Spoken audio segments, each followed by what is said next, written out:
आज हम पढ़ेंगे प्रश्नावली 1.1 कक्षा 10। पहला सवाल है, निम्नलिखित संख्याओं को अभाज्य गुणनखंडों के गुणनफल के रूप में व्यक्त कीजिए। पहले का पहला है 140, दूसरा 156, तीसरा 3825, चौथा है 5005 और पांचवा है 7429। आपको क्या करना है? अभाज्य गुणनखंड। ठीक है, तो सबसे पहले हम लेंगे 140 और 140 के क्या करने हैं? अभाज्य गुणनखंड। 140 में सबसे पहले आपको अभाज्य गुणनखंड का मतलब है कि अभाज्य संख्याएं आपको लेनी है और उनके रूप में इनका भाग देना है। 2, 3, 5, 7, 11, 13, 17 ऐसे ये संख्याएं क्या है आपकी अभाज्य संख्या। सबसे पहले हम इसमें भाग देंगे 2 का, क्योंकि लास्ट में 0 है तो सम संख्या है। कहाँ तक जाएगा? 70 तक। 7 2 14, 0 का 0। फिर 70 में 2 का जाएगा, सम संख्या है। कितना आएगा? 35। और अभाज्य गुणनखंड डीपली आपको समझना है तो एक मैंने पहले वीडियो बनाया, वो एक बार जरूर देखना, उसके बाद में ये देखोगे तो आपकी ज़्यादा समझ आएगा। 35 लास्ट में 5 है तो या तो 3 का या 5 का या 7 का। तो 3 का कब जाता है? जब दोनों संख्याओं का योग कितना हो? 9। दोनों संख्याओं के योग में 9 3 का भाग जाता हो। यहाँ देखो 5 और 3 8, 8 में 3 का भाग नहीं जाता तो इस पूरी संख्या में भी 3 का भाग नहीं जाएगा। 35 में किसका जाएगा? 5 का, क्योंकि लास्ट में क्या है? 5। और कहाँ तक? 7 तक। फिर 7 में 7 का अभाज्य संख्या है। तो 140 के जो गुणनखंड है वो क्या हो गए? 2 गुणा 2 गुणा 5 गुणा 7। अब इसको कैसे लिख सकते हो? 2 की घात 2 कितनी बार है? 2 बार, तो 2 की घात 2 गुणा 5 की घात 1, 5 एक बार है, 7 भी एक बार है तो गुणा 7 की घात 1। तो ये क्या हो गया? अभाज्य गुणनखंड। ठीक है, इसी प्रकार अगर दूसरा देखें हम तो 140 बराबर आप क्या लिख सकते हो? 2 की स्क्वायर गुणा 5 की गुणा 7 की 1। इसका मतलब ये है कि देखो जो 140 है वो कौन सी संख्या है? भाज्य। उसे किस रूप में लिख दिया आपने? अभाज्य गुणनखंड के रूप में। ठीक है, अब दूसरा सवाल है 156। तो 156 के भी आपको अभाज्य गुणनखंड करने हैं। तो देखो सबसे पहले 2 का भाग, क्यों लास्ट में क्या है? 6 सम संख्या है। 7 2 14, 8 2 16। फिर 2 का भाग जाएगा 39 तक। फिर 39 में 3 का भाग 13 तक। फिर 13 में भी 13 का भाग 1। ठीक है, क्योंकि 13 अभाज्य संख्या है। तो 156 को क्या लिख सकते हो आप? 2 की घात 2 गुणा 3 की घात 1 गुणा 13 की घात 1। ठीक है, एक बार आप देख लो और स्क्रीनशॉट भी ले सकते हो आप। ठीक है, यहाँ देखो 140 के क्या किया है? अभाज्य गुणनखंड। उसको क्या लिख दिया? 2 गुणा 2 गुणा 5 गुणा 7। तो इस प्रकार आप भाज्य संख्या को अभाज्य गुणनखंड के रूप में लिख सकते हो। वैसे ही किया मैंने 156 का। 156 में 2 का भाग 78, फिर 78 में 2 का भाग 39, 39 में 3 का भाग 13, 13 में 13 का भाग 1। इस प्रकार आप क्या लिख सकते हो? अभाज्य गुणनखंडों के गुणनफल के रूप में। आगे वाला सवाल है आपके 3825। तो यहाँ देखो मेरे को करना है 3825। 3825 अंतिम अंक क्या है? 5 है। ठीक है, तो जोड़ करो इनका। 2 का भाग तो नहीं जाता, विषम संख्या। तो 3 का देखो 8 और 3 11, 11 और 2 13, 13 और 5 18। 18 में 3 का भाग जाता है तो इस पूरी संख्या में भी 3 का भाग जाएगा। तो देव 3 का भाग। 3 का भाग दिया तो कितना आया? 1275। आप भाग भी दे सकते हो इस प्रकार से। 3825 में 3 का भाग देगा, जो भागफल आएगा वो आपको इधर लिखना है। अब यहाँ देखो 1275 में भी आप भाग दे के देखना, विषम संख्या तो 2 का तो जाएगा नहीं, 3 का देखो। अब देखो एक बार आपने 3 का भाग दे लिया तो पीछे वाली संख्या पे नहीं जाना आपको। 3 से पीछे 2 है तो अब 2 का नहीं देना, क्योंकि अगर ऊपर वाले में नहीं गया तो नीचे वाले किसी भी संख्या में 2 का भाग नहीं जाएगा। अब 3 का ही 2 इसमें जाता है तो 5 7 12, 12 और 3 15, 15 में जाता है 3 का भाग तो इसमें भी 3 का भाग जाएगा। और कहाँ तक जाएगा? 425 तक। फिर 425 में भी 3 का भाग दो। 5 और 4 9, 9 और 2 11, 11 में नहीं जाता तो इसमें भी 3 का भाग नहीं जाएगा। तो किसका जाएगा? 5 का, क्योंकि लास्ट में क्या है? 5। तो 8 5 40, 5 5 25। फिर 5 का जाएगा, 5 एकम 5, 5 7 35। फिर 17 का जाएगा 1। तो इसका टोटल मान आया है 3 8 25 का। 3 कितनी बार आया? 2 बार, तो 3 की स्क्वायर गुणा 5 कितनी बार आया? 2 बार, तो 5 की स्क्वायर। 17 कितनी बार आया? 1 बार, तो 17 की 1। ठीक है, तो इस प्रकार आप क्या लिख सकते हो? अभाज्य गुणनखंडों के रूप में। अब आता है अगला चौथा था आपके 5005। ठीक है। अब यहाँ देखो लास्ट में 5 है, तो पहली चीज तो 2 का तो जाएगा नहीं, आगे देखो 3 का, 5 और 5 10, 10 में 3 का नहीं जाता तो इसमें भी 3 का नहीं जाएगा, 5 का 2, 5 एकम 5, 0 के 0, 5 एकम 5, ठीक है। अब देखो लास्ट में 1 आ गया तो 5 का तो नहीं जाएगा, आगे 7 का 2, इसमें 7 का जाएगा, 7 एकम 7, 3, 7 चौके 28, 2, 7 तिये 21। अब इसमें किसका जाएगा, 11 का, 11 एकम 11, 11 तिये 33, फिर 13 का जाएगा एक बार। तो आप 5 और 5 को क्या लिख सकते हो, 5 की घात 1 गुणा 7 की घात 1 गुणा 11 की घात 1 गुणा 13 की घात 1। तो ये क्या है, अभाज्य गुणनखंड, ठीक है। अब आपको अगला सवाल देखो, 7429। इसमें देखो सबसे पहले जाएगा आपके 17 का भाग, आप देख लेना, 11 का भी नहीं जाएगा, 13 का भी नहीं जाएगा, सीधे ही जाएगा 17 का। 17 के भाग दोगे तो 437 आएगा। फिर इसमें 17 का नहीं जाएगा, किसका जाएगा, 19 का, फिर आएगा 23, फिर 23 में किसका जाएगा, 23 का, क्योंकि 23 एक अभाज्य संख्या है। तो इसको लिख सकते हो 7 2 9, 17 की घात 1 गुणा 19 की घात 1 गुणा 23 की घात 1। तो इस प्रकार अभाज्य गुणनखंड के रूप में लिख सकते हो, ठीक है। एक बार इसको देख लो, स्क्रीनशॉट भी ले लेना अगर आपको चाहिए तो। 3825 का क्या किया है मैंने, अभाज्य गुणनखंड। ऐसे ही 5005 का भी गुणनखंड किया है, उस 7429 का भी अभाज्य गुणनखंड किया है, ठीक है। आगे वाला सवाल देखते हैं दूसरा।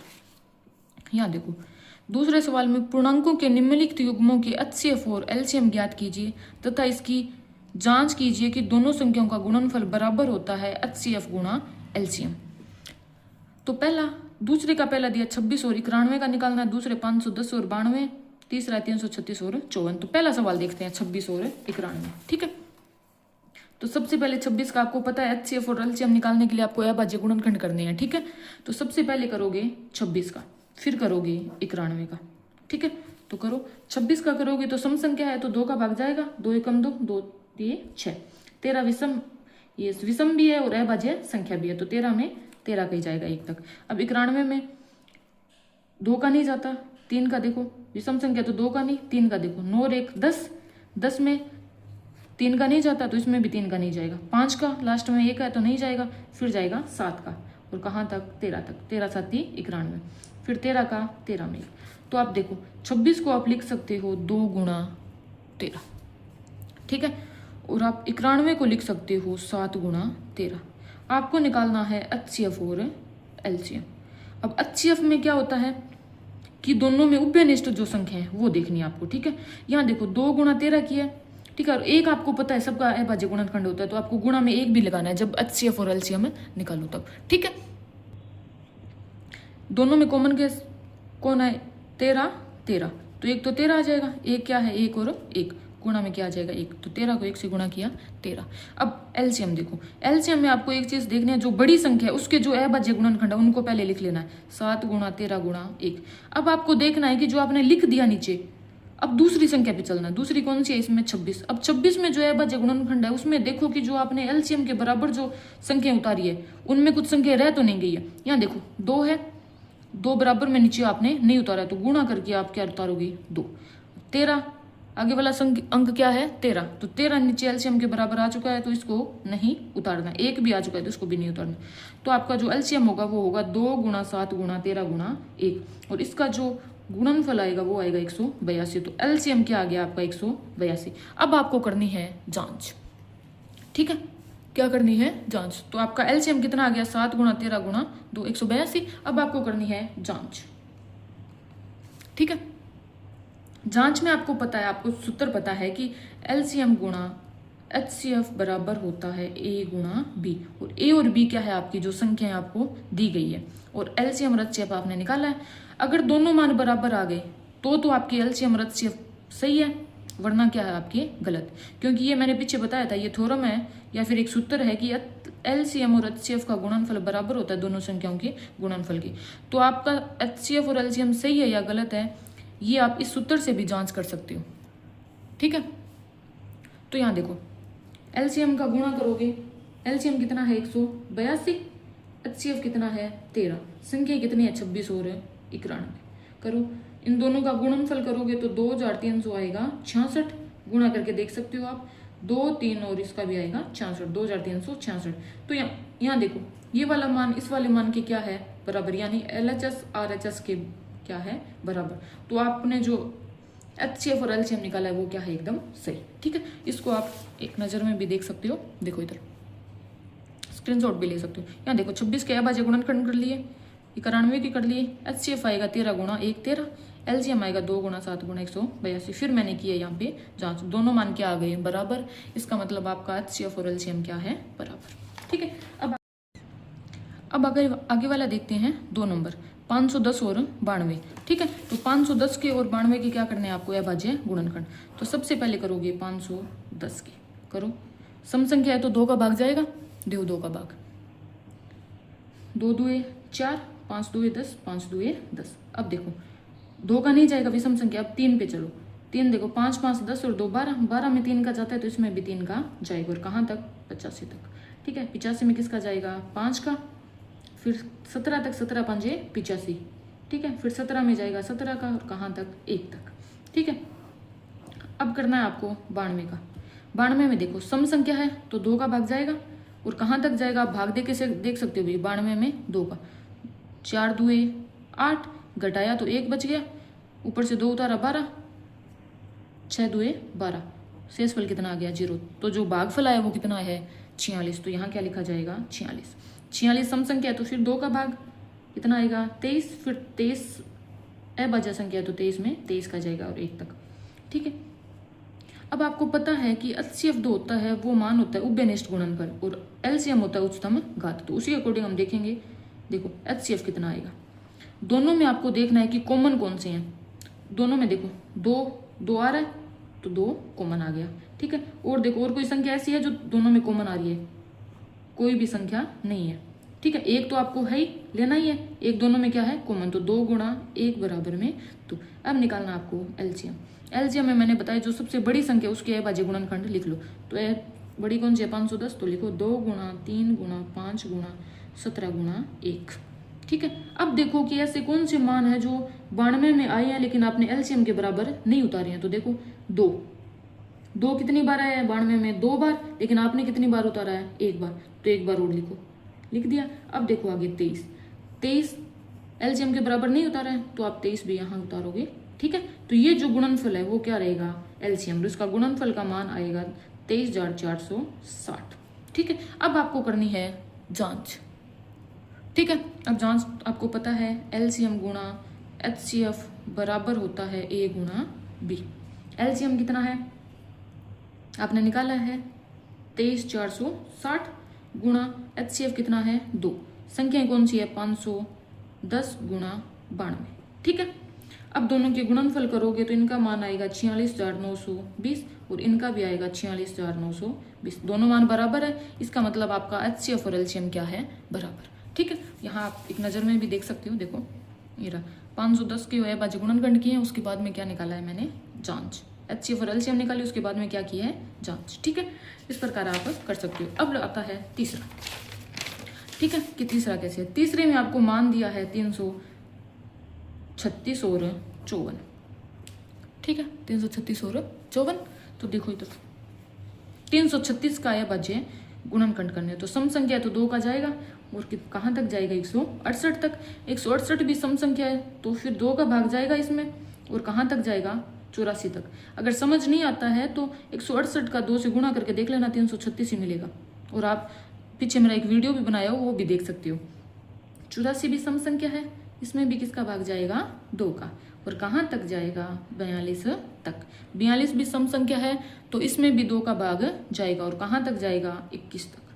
अब 21 विषम संख्या आ गई तो 2 का तो नहीं जाएगा, 3 का 3 का जाएगा, और कहाँ तक 7 तक। 7 में 7 का ही जाएगा, अभाज्य संख्या है तो कहाँ तक 1 तक। अब आगे देना है आपको 54 में। 54 आपको पता है सम संख्या है तो सबसे पहले आपको देना है 2 का, और कहाँ तक जाएगा 27 तक। 27 सम नहीं है विषम संख्या है तो 2 का तो जाएगा नहीं, 3 का 3 में जाएगा 9 तक, 9 में फिर 3 का 3 तक, फिर 3 में 3 का 1 तक। तो इस प्रकार आपकी क्या आ गई है अभाज्य गुणनखंड। ठीक है, अब आपको लिखना है यहाँ पे 336 और 54 के HCF और LCM। तो HCF आएगा जो कॉमन है और LCM आएगा जो सब में आ रहा है वो सारे अंक। यहाँ देखो कॉमन क्या क्या, 2 336 में आ रहा है और इसमें भी आ रहा है तो लिखो 2। फिर देखो आगे 2 इसमें नहीं आ रहा तो छोड़ो, 3 336 में भी आ रहा है और 27 में भी आ रहा है तो गुणा में 3। अब 1 दोनों में आ रहा है तो गुणा में 1, तो 2 गुणा 3 गुणा 1 कितना आ गया 6। तो इसका जो HCF है वो कितना आएगा 6। अब निकालना है एलसीएम। एलसीएम में आपको एक ही तरीका लगाना है, जो सबसे बड़ा मान है यानी जो सबसे बड़ी संख्या है उसके जो अभाज्य गुणनखंड की है वो लिखो आप। तो 2 गुणा 2 गुणा 2 गुणा 4 बार आगे 2 2 फिर गुणा 3 गुणा 7 गुणा 1 लिखना आपको, मैंने बताया आपको ताकि आपके HCF निकालने में आसानी हो। कई बार आगे सवाल आएंगे जिनमें HCF का मान 1 आएगा तो उसमें आपको दिक्कत नहीं आएगी कि ये कैसे आया। यहाँ देखो आगे 54 में 2 एक बार आया, अपनों ने एक बार लिख दिया। 3 कितनी बार आया है 3 बार, अपनों ने कितनी बार लिखा है 1 बार, तो 3 बार टोटल होना चाहिए तो 1 बार तो लिख दिया अपने। अब कितना बच गया 2 बार, तो 2 बार और लिख दो। ठीक है, इनका टोटल का जो मान आएगा वो आएगा 3024। ठीक है, ये क्या है आपका एलसीएम। अब आपको करनी है जांच आपको पता है कि A गुणा B बराबर होता है एलसीएम गुणा HCF। ठीक है, तो A क्या है आपकी, दोनों 336 मान लो A को और B को मान लिया 54, तो 336 का गुणा करना है आपको 54 से। ठीक है, एलसीएम कितना आया है 3024, HCF कितना आया है 6। दोनों का गुणनफल करोगे तो 18144, इनका भी करोगे तो 18144, दोनों मान बराबर आ गए। इसका मतलब आपका HCF और एलसीएम क्या है बराबर। इसे एक साथ भी आप देख सकते हो, ये देखो। ठीक है, पूरा मान अभाज्य गुणनखंड किए, HCF और एलसीएम निकाला है, फिर क्या किया मैंने जांच, दोनों मान बराबर आ गए। इसका मतलब HCF और एलसीएम क्या है मेरे सही है। ठीक है, अब बात करते हैं आगे वाले सवाल की, तीसरे सवाल की। ठीक है, तीसरे सवाल में भी आपको अभाज्य गुणनखंड विधि से निम्न पूर्णांकों की HCF और एलसीएम ज्ञात करनी है। तो इसमें भी 3 सवाल है, तो एक एक करके हम लेते हैं। पहला सवाल लेते हैं इसमें। ठीक है, देखो पहला सवाल है आपके पास 12 15 और 21, और आपको पता है अभाज्य गुणनखंड विधि से ही आपको HCF और एलसीएम निकालना है। तो सबसे पहले आपको अभाज्य गुणनखंड करने 12 के, फिर 15 के, और फिर किसके करने हैं आपको 21 के। ठीक है, करो। 12 सम संख्या है तो 2 का जाएगा, और कहाँ तक 6 तक, 6 में 2 का जाएगा, सम संख्या है कहाँ तक 3 तक, 3 में 3 का एक बार। ठीक है, 15 में विषम संख्या है तो 2 का नहीं जाएगा, आगे 3 का देखो 3 का जाएगा 5 तक, 5 में 5 का ही जाता है, अभाज्य संख्या है कहाँ तक 1 तक। ठीक है, अब आगे 21 है।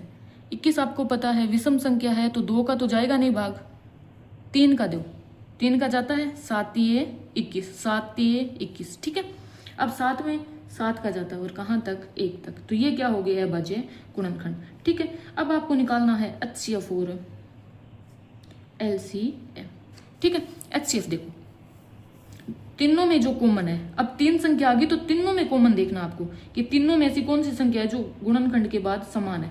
यहाँ देखो 2 आ रहा है, 2 किसी में नहीं आ रहा तो छोड़ो, 3 आ रहा है तीनों में, तो 3 क्या होगा HCF में आएगा, गुणा क्या आ रहा है 1, तो गुणा में 1, तो 3 को 1 से गुणा किया 3, इसका मतलब HCF कितना आ गया मेरा 3।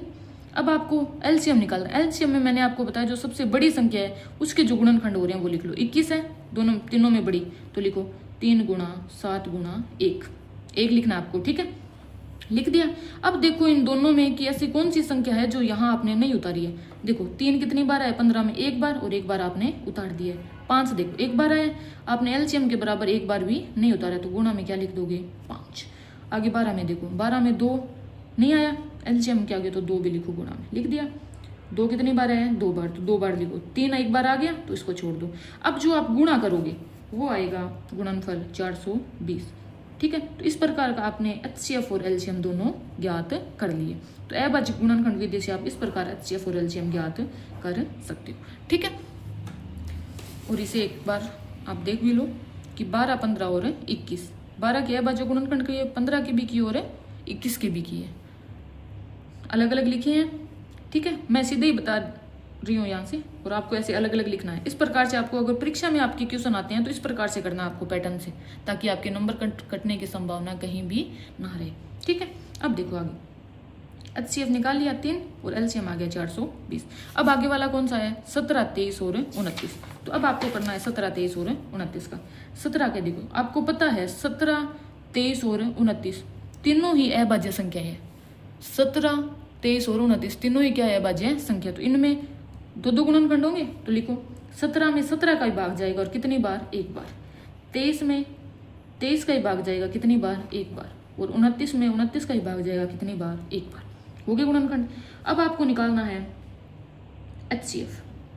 HCF देखो LCM, तीनों में कॉमन क्या है, संख्या ऊपर वाले तो कॉमन ही है, लेकिन एक एक क्या है ये कॉमन, तो आपका HCF कितना आएगा, 1।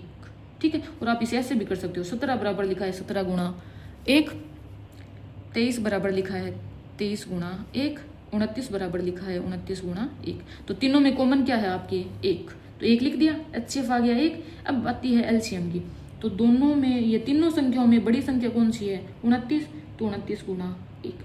अब ऐसी संख्या देखो कि जो ऊपर से बच गई संख्याएं, उनमें ऐसी कौन सी संख्या बच गई जो आपने LCM के आगे नहीं लिखी है। तो देखो 23 में आपने 1 तो लिख दिया, लेकिन 23 नहीं लिखा, तो गुणा में क्या लिखोगे, 23। ठीक है, अब 17 में 1 तो लिख दिया, लेकिन 17 नहीं लिखा, तो गुणा में 17। और इनका जब गुणनफल करोगे तो मान आएगा 11,339, 11,339। तो इस प्रकार आपने HCF और LCM निकाल लिया। ठीक है, देखो एक बार, तीनों के गुणनखंड किए, ठीक है, मान निकाला और आपने HCF और LCM निकाल लिया। ठीक है, अब बात करते हैं आगे वाले सवाल की। आगे वाला सवाल है 8, 9 और 25। अब आगे करते हैं 8, 9 और 25, करो अलग अलग गुणनखंड।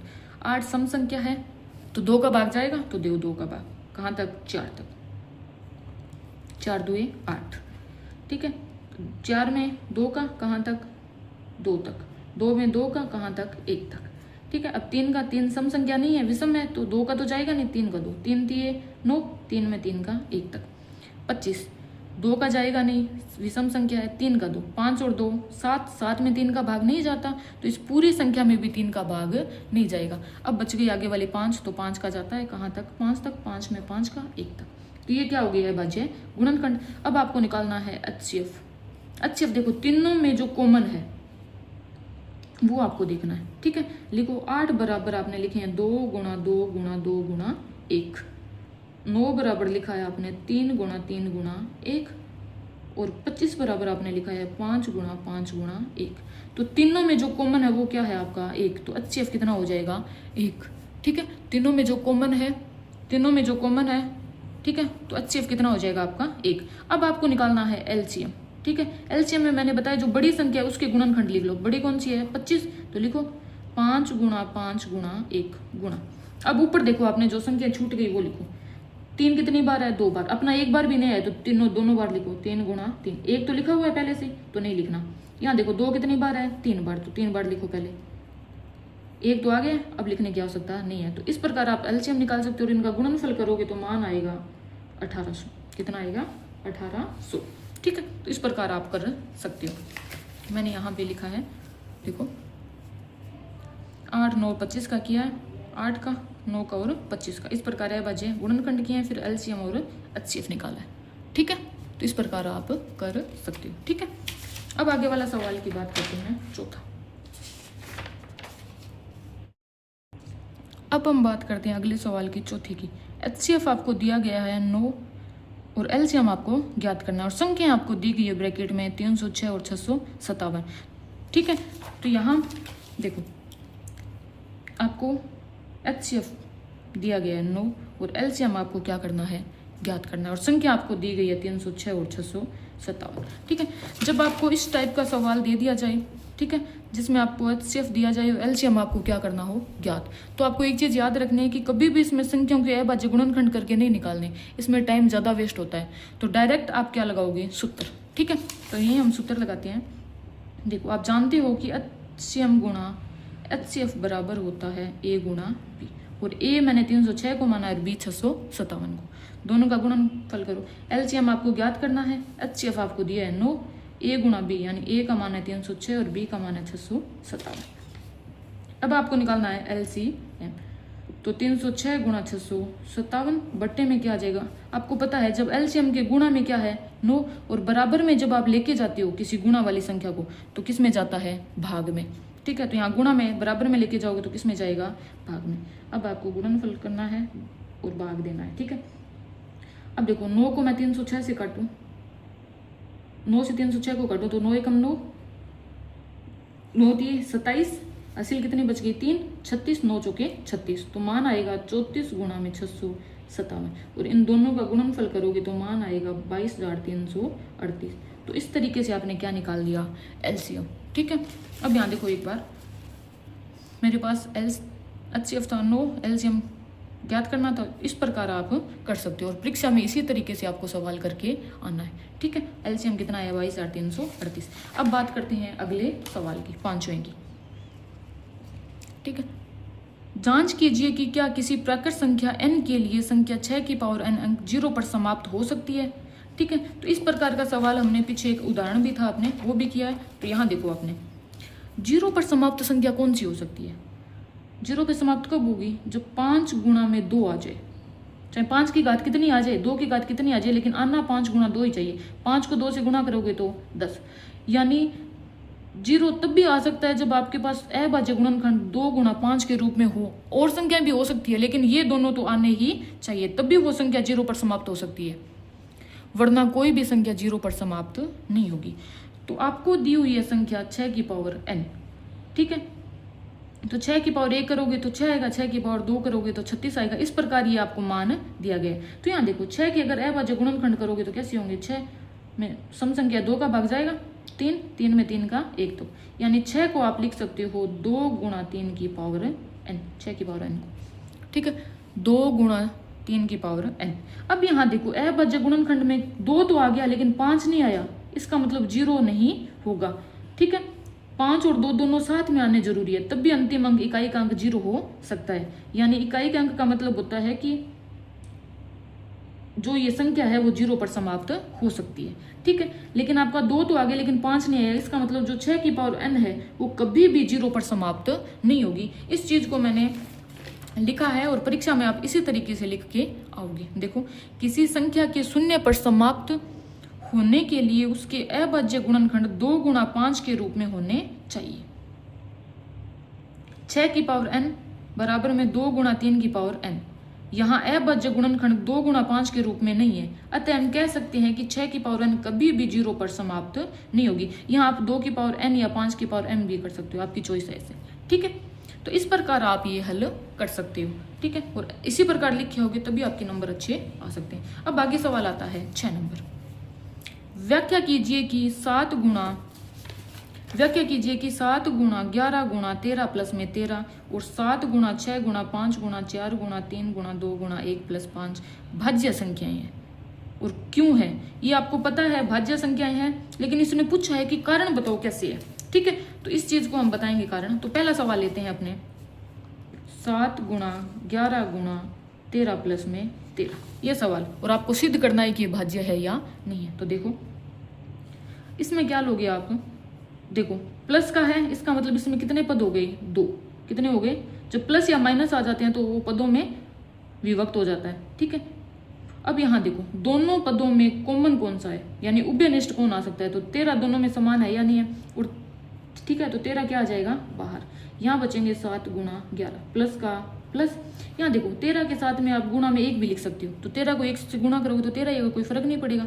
तो 13 बाहर चला गया तो अंदर क्या बचा है 1, तो 13, 7 को जब 11 से गुणा किया तो 70 प्लस में 1, तो 13 गुणा में क्या आ गया 78, और 1 आपको पता ही है कि सबका अभाज्य गुणनखंड में होता ही है, ठीक है। यहाँ देखो 2 से अधिक गुणनखंड हुए कि नहीं हुए, तो जब ऐसी सिचुएशन आ जाए कि 2 से अधिक गुणनखंड हो तो वो संख्याएं कौन सी होती है, भाज्य। ये तो आपको पता है ना, पीछे एक वीडियो भी बनाया मैंने इस चीज को लेकर, आप देख लेना, ज्यादा डीपली आपको समझना है तो।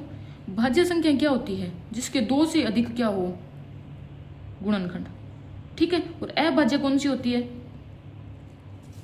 जिसके सिर्फ 2 गुणनखंड हो, सिर्फ कितने हो 2 गुणनखंड, वो कौन सी होती है भाज्य। तो यहाँ 2 से अधिक है या नहीं है, तो ये कौन सी है भाज्य। तो इस प्रकार आप सिद्ध कर सकते हो कि वो भाज्य या अभाज्य। तो यहाँ देखो 13 गुणा 78, तो यहाँ आपको ये लाइंस लिख के आनी है पेपर में, यदि इस संख्या के 2 से अधिक गुणनखंड संभव है, यहाँ इस संख्या के कितने गुणनखंड संभव है 2 से अधिक, अतः हम कह सकते हैं कि यह संख्या भाज्य है। तो इस प्रकार आप लिख के आ सकते हो। अब दूसरा सवाल आता है आपके सामने, दूसरा है आपके सामने 7 गुणा 6 गुणा 5 गुणा 4 गुणा 3 गुणा 2 गुणा 1 प्लस में 5। इस संख्या को आपको सिद्ध करना है, ठीक है, कि अभाज्य गुणनखंड किस प्रकार से होंगे और कितने होंगे और भाज्य या अभाज्य, ठीक है। यहाँ देखो आप, दो पद है, पहला और प्लस आ गया तो दूसरा, ठीक है। दोनों में कॉमन क्या है, 5, ठीक है। तो 5 को बाहर लो उभयनिष्ठ के रूप में। यहाँ अंदर बचेंगे 7 गुणा 6, 5 बाहर चला गया, गुणा में 4 गुणा में 3 गुणा में 2 गुणा में 1 प्लस 5 के साथ 1 गुणा में होता ही है, तो 5 बाहर चला गया, 1 क्या हो गया यहाँ पे बच गया, तो प्लस में क्या आ गया 1। अब करो इन सब का जब गुणनफल करोगे तो आपके पास मान आएगा 1008, प्लस में क्या है 1, तो 5, 1008 में 1 जोड़ा तो 1009, ठीक है। अब यहाँ देखो 5 गुणा में 1009, गुणा में 1 तो होता ही है, 2 से अधिक गुणनखंड हुए कि नहीं हुए, तो ये भी कौन सी संख्या बन गई, भाज्य संख्या। तो इसको आप इस प्रकार से लिख सकती हो। यहाँ इस संख्या के 2 से अधिक गुणनखंड संभव है, अतः हम कह सकते हैं कि यह सब भाज्य संख्या, यह कैसी संख्या है, एक भाज्य संख्या। अब आता है आपके पास 7वां सवाल, और इस 1.1 प्रश्नावली का अंतिम सवाल है ये। किसी खेल के मैदान के चारों ओर एक वर्ताकार पथ है। इस मैदान का एक चक्कर लगाने में सोनिया को 18 मिनट लगते हैं, जबकि इसी मैदान का एक चक्कर लगाने में रवि को 12 मिनट लगते हैं। मान लीजिए वे दोनों एक ही स्थान और एक ही समय पर चलना प्रारंभ करके एक ही दिशा में चलते हैं। कितने समय बाद वे पुनः प्रारंभिक स्थान पर मिलेंगे। तो आपको कम से कम वो समय बताना है जिसमें वो प्रारंभिक स्थान पर मिल जाएंगे। आपके पास एक वर्ताकार पथ है, मान लीजिए आपने उन दोनों को इस स्थान से उन्होंने चलना प्रारंभ किया, ए पॉइंट से, ठीक है। ए पॉइंट से चलना प्रारंभ किया तो सोनिया को कितना समय लगता है, 18 मिनट, और रवि को लगते हैं 12 मिनट, ठीक है। अब इसने पूछा है कि इस पूरे चक्कर को काटने में सोनिया को 18 और रवि को 12 मिनट लगते हैं, तो कितने चक्कर के बाद में और कितने समय के बाद में वो पुनः इसी ए पॉइंट पर मिल जाएंगे, वो आपको समय बताना है, ठीक है। तो आपको पता है जब हम कम से कम समय की जब बात की जाए, ठीक है, तब हम उसमें निकालते हैं एलसीएम, यानी जब ऐसी बात की जाए कि कितने समय बाद वो वापस मिलेंगे, या कोई उदाहरण आप मान लो कि जैसे 2 घंटियाँ हैं, 1 घंटी 5 मिनट पहले बजती है या 5 मिनट बाद बजती है और दूसरी घंटी 15 मिनट बाद बजती है, तो ऐसे कौन सा टाइम होगा या कितने टाइम बाद वो दोनों घंटियाँ एक साथ बजेगी। तो ऐसे अगर सवाल आ जाए आपके पास तो आपको वहाँ पर एलसीएम निकालना होता है, क्योंकि वहाँ पर अपने को कम से कम टाइम बताना होता है, और जब कम से कम की बात आ जाए तो वहाँ पर क्या निकालते हैं, एलसीएम यानी लघुत्तम समावर्तक, ठीक है। तो यहाँ क्या निकालना है आपको, एलसीएम, और वो भी किसका, 12 और 18 का। तो निकालो, 12 के अभाज्य गुणनखंड करोगे और 18 के भी क्या करोगे, अभाज्य गुणनखंड करो। 2 सम संख्या तो 2 का जाएगा, और 6 में भी 2 का जाएगा, कहाँ तक, 3 तक, 3 में 3 का 1 तक। 18 सम संख्या है तो 2 का जाएगा 9 बार, ठीक है। 9 विषम संख्या है, 2 का तो जाएगा नहीं, 3 का जाता है, और कहाँ तक जाता है, 3 तक, फिर 3 में 3 का, और कहाँ तक, 1 तक, ठीक है। तो इस प्रकार ये क्या हो गया, अभाज्य गुणनखंड। आपको क्या निकालना है, एलसीएम। तो एलसीएम में सबसे बड़ी जो संख्या उसके अभाज्य गुणनखंड आपको सबसे पहले लिखने हैं, तो लिखो 2 गुणा 3 गुणा 3 गुणा 1, ठीक है। अब ऐसे कौन से गुणनखंड बच गए जो दूसरी वाली संख्या में है लेकिन आपने लिखे नहीं है। देखो 2 कितनी बार आया है, 2 बार। आपने कितनी बार लिखा है, 1 बार, तो 1 बार और लिखो, लिख दिया। 3 कितनी बार है, 1 बार, और आपने 2 बार लिख दिया, तो 1 बार वाला हो गया। ये क्या है आपका एलसीएम। तो गुणा करो, कितना आएगा, 3 दूए 6, 6 तिये 18, 18 दुए 36। तो कितने मिनट बाद मिलेंगे वो, 36 मिनट बाद पुनः किस पॉइंट पे मिलेंगे, ए पॉइंट पे। तो इस प्रकार आप ऐसे सवालों को कर सकते हो। जैसे यहाँ देखो 18 और 12 के मैंने अभाज्य गुणनखंड किए, यहाँ देखो सवाल, ठीक है, डायग्राम बनाया बाकायदा, और कम से कम समय के लिए आप क्या ज्ञात करते हो, एलसीएम मैंने साइड में लिखा भी है, तो आप याद रखने के लिए साइड में बना सकते हो। तो 18 के और 12 के मैंने अभाज्य गुणनखंड कर लिए, ठीक है। तो एलसीएम आया मेरा 36। अतः सोनिया और रवि दोनों पुनः प्रारंभिक स्थान पर 36 मिनट बाद वापस मिल जाएंगे। तो इस प्रकार आप ये सवाल सारे कर सकते हो, ठीक है। आज हमने पढ़ा 10वीं क्लास की 1.1 प्रश्नावली। अगर आपको अच्छे से समझ आई है प्रश्नावली तो लाइक करना और अपने फ्रेंड सर्कल में भी शेयर करना, ताकि उनको भी ये सब सवाल करने में हेल्प मिले। Thank you.